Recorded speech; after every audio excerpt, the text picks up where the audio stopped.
Jauna ziņa par fotokameru ražotāju Polaroid, kuru daudzi atceras tālākajā pagātnē.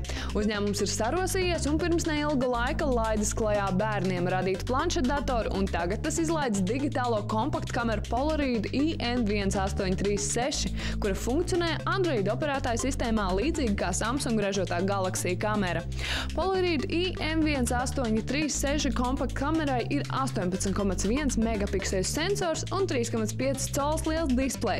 Pašlaik šī Polaroid kamera ir veiksmīgākā no Android pieejamajām kamerām, jo tā ir iespējams mainīt arī objektīvus.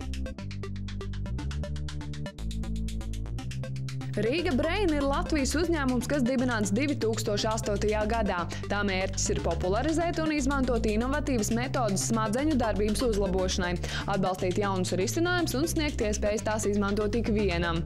Riga Brain veidotāji ir radījuši interesantu aplikāciju Android ierīcēm, kas domāta, lai katram būtu iespēja attīstīt un uzlabot savas komunikācijas un saziņas spējas. Šī programma ir bez maksas. Attīstot komunikācijas iemaņas, var vienlaikus uzlabot arī tādas spējas kā uzmanību, iesaistes prasmes diskusijā, sava viedokļa un pozīcijas aizstāvēšanu.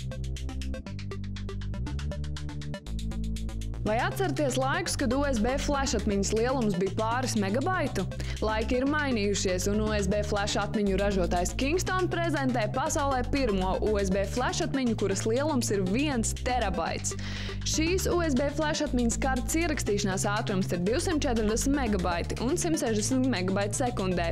Pašlaik ir pieejams atmiņas kartes ar 512 gigabaitu lielumu, bet drīz vien iegādāties varēs arī 1 terabaitu lielo Kingston USB flash atmiņu.